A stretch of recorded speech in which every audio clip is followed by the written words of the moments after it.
watch as much of those jury videos, and God bless them, as you get on those DVDs. You can watch that all day long, but until you get out there and do it yourself, you're not going to learn it. I'm going to go on a limb, and this is not going to be a popular opinion because I watched him, but you will not learn a damn thing by watching hunting shows on television. No. You will not. You will be led in the incorrect direction. You'll be led to a maze full of mirrors if you solely follow those shows. Yeah, they're cool to watch. Yeah, you'll see some good shots. You'll see, Rocky Mountain Elk Foundation has their own show, and the Drury, like you said, and then the Bone Collector, all that. They're awesome to watch, but don't take any information from them. What you're not seeing is you're not seeing the cameraman. You're not seeing how many shots they took. You're not seeing, the curated shots that they took, or how long it actually took the animal to die, and all those other things. And yeah, those things you might get some of those that are really well curated, and they only take the shot, they only film the shots that they take, and they do that, and then hopefully that's the case. But you're going to be misled more times than not, and just spend time on the ground. That's the best way to do it. Right.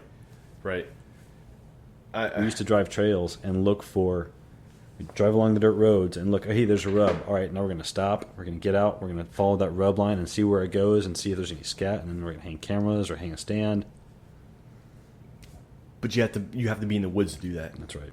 You just get in the woods. You can't do anything wrong. And this is where I'm really big on. If you go to my Instagram page, it's preparation is everything. Be automatic. I want to be automatic. I really want to be the one out there before everyone else to figure out what is going on and what. I like to be in the woods to do my next year scouting almost as soon as the previous year's over with. The leaves are still not there. My boots are on the ground. I'm seeing the layout. I'm seeing what they were doing this past season. I'm trying to figure out what they were doing to prepare myself for next season. And let's say I get a late start. That doesn't mean you can't be successful. That just means that you have a little bit of a late start. You can still catch up. So you got to get your ass out there, and you've got to really want it. And the same thing with elk. If you're going on an elk hunt, this is a 9 times out of 10 people don't get the opportunity that you get. And if you don't take full advantage of your preparation for it, it's going to be a week of misery. Yeah, you're going to get some cool views. You're going to get some cool shots. But you're out there to do one job. You're out there to harvest an animal, or at least to have an encounter where you could harvest an animal. And to me, that's a win. You're there to win. You're there to challenge yourself, and you're there to conquer your challenge. And if you don't put the effort into it, you're wasting your time. And if you have a partner, you're wasting theirs. So I'll share one elk/deer lesson that applies to both, right? It was an elk hunt. We're going back to, obviously my breadth of experience with elk hunting is slim right now, but it still applies. So going back to that elk hunt in Oregon, the last day we got on an elk, we were driving along, we saw these cows, and we stopped. We drove past them, so they pretend like they didn't even notice. We stopped, we got out, and we started mewing at them the whole way. We kept hearing the mew, we stopped and followed them, beat through the thickest brush you could possibly imagine. And finally we got to a point where, like, hey, that mew sounds pretty close, let's get ready. We stalked up and get ready, and lo and behold, there's a hunter sitting there mewing. Whether or not he was what we heard the whole time, given the fact that we just saw a dozen cows, like, who knows, right? It could have been him, it couldn't have been, might not have been. But 15 yards later, we see this big monster herd bull, and he's got a couple of these cows behind him, and he's 70 yards away. Buddy slings an arrow, misses because he's excited, and then we roll on and chase him off through the woods toward the private. Goodness gracious, never want to run towards private because then you're hosed. No man's land. So he runs to that private, but then we start chasing him, and he stops probably 75 yards from where we chased him. And I stopped. I had some little tiny 2-year-old pine trees that were about my height, and I stopped. He was maybe 22 yards away from me, right on the other side, right? And so here's where the lesson comes in. I'm thinking, all right, if I freeze here, I'm just going to wait for him to break out left or right of these trees because I'm covered. He can't see me. He knows something's here because I'm bugling at him. He stopped. He's angry, and he's waiting. So I'm just going to sit tight and wait. Well, meanwhile, while all this is going through my head, my buddy, he goes back there and he breaks a branch off a tree and starts raking the tree. Why? Because it's the rut.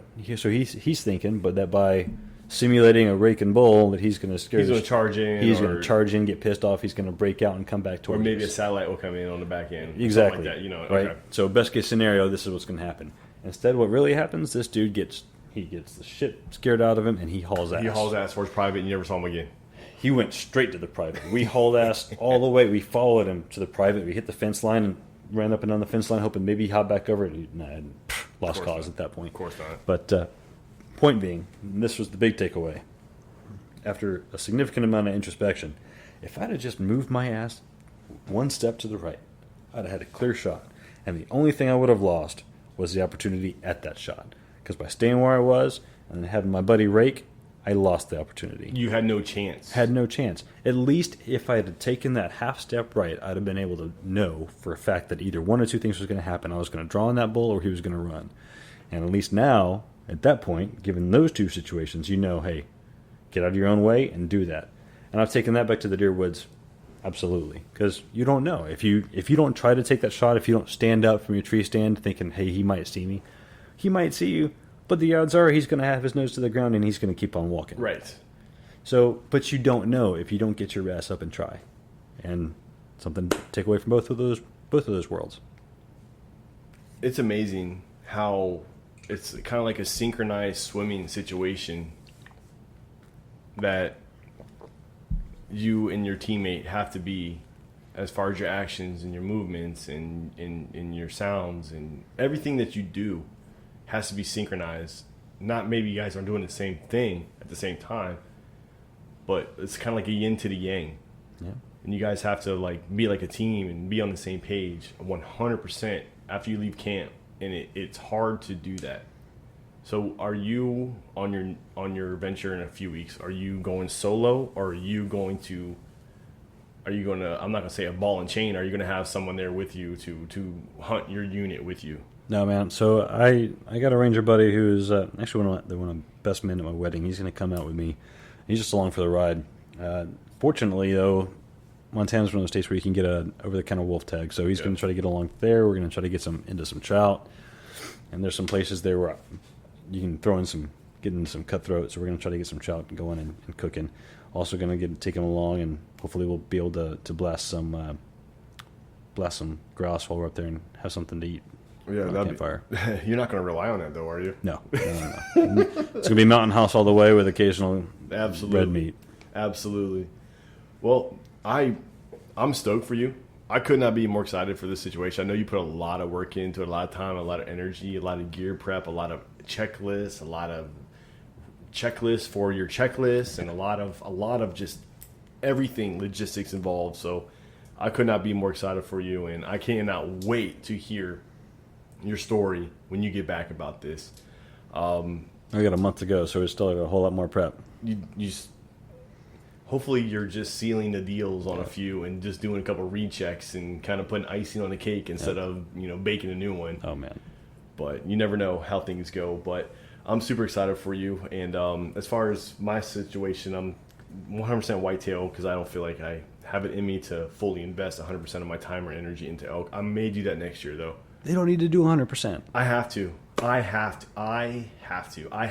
Okay, so if I'm preparing for a September hunt out west, right? I am going to be completely obsessed with this animal until I know for sure I have all the T's crossed and the I's dotted. There is no chance I'll be able to do anything else. And I was not able to do that this year. That's why I did not do that this year. It is maybe it's just my personality, but this is the hunt of my lifetime, and I wanted to do it right. Yep. When it's time for me to do it right. I'm still going to try to ping you for that Wyoming hunt, though. I'm not ready, dude. And I don't want to be the hey, where we going, where we at. I don't want to be the ball of all that will be taken on your care chain. of. But all right, man, we'll do that. Well, guys, we're gonna go ahead and wrap this conversation up. This was just the first line. I'm not gonna say a freestyle session, but we were just going over some things. I know. Ann's got a hunt prepping up, and he's getting ready for it. And I know that whitetail season in Virginia is right around the corner. And I just wanted to let the listeners know, if you're not in the woods now, it's not too late, but it's getting there. So get your ass in the woods. And if you have the urge or the need or the want to do this, do this, but you have to put time and effort into it, and you've got to just do it. You can't do it from the couch. You got to get your ass out there. And that's really all we have for this episode. But this is episode 1 of the hunt, and we're excited. And hopefully, within the next few days, we'll figure out a game plan for the next episode. But dude, this was a blast, man. I loved it. That was a great time. I loved it. It was cool. I love talking hunting. I love doing this, and actually being, involved in. It was funny because on the last go around, this will be the last time I bring up the last show. And the last go around, I was always pinged for providing more information, and I would tell them to F off because I didn't care about that. I just wanted to have a drinking session, talk about hunting. But now I found myself more in tune in finding out more about this because I feel like I'm still a student, and this intrigues me. Are we all? Dude, nobody masters any of this. It's nuts. Guys, find us on iTunes, The Hunt Podcast. Find us on Instagram at _hunt_podcast. We'll go ahead and throw some stuff up. We'll do some shouts. I'll introduce you to Antun. He's going to be on there. We're going to make this shit pop. We're going to make this shit work. We're going to have fun while we're doing it. Can I get a shameless plug in real quick? I want you to get a shameless plug in, please. All right. So if you find yourself to be a hunter that's an adult onset hunter, it's someone that we refer to as you didn't get into it as a kid, you want to learn it as an adult, like, hey, either COVID's got me learning or yearning, or you just never had a chance. Your old man passed off before you had a chance to get into it. If you find yourself to be that person and you live in the Northern Virginia area, hit us up at Whitetail Intelligence. That's what we're here for. We're here to help you learn how to get out there and hunt. And we're not going to guide you. We're going to teach them into fish. That's how we believe. Teach them into fish, and they'll hunt for their lifetime. What is Whitetail Intelligence? Well, we do 2 different things, right? We just talked about. One is we teach people how to get out and learn how to hunt themselves. Look for the sign, look for the things that you want to use to hunt and then leverage and then send you out on your own. The other half of what we do is we help build up your food plots. So my partner Ryan, he's the one who handles all that. We find those food plots. If you've got a spot that you want to build up and grow, we'll help you hinge trees, we'll help you grow we'll do your pH tests and all that stuff. And he's got all the seeding and the machinery to help that happen. So reach out to myself and I'll put you in contact with him.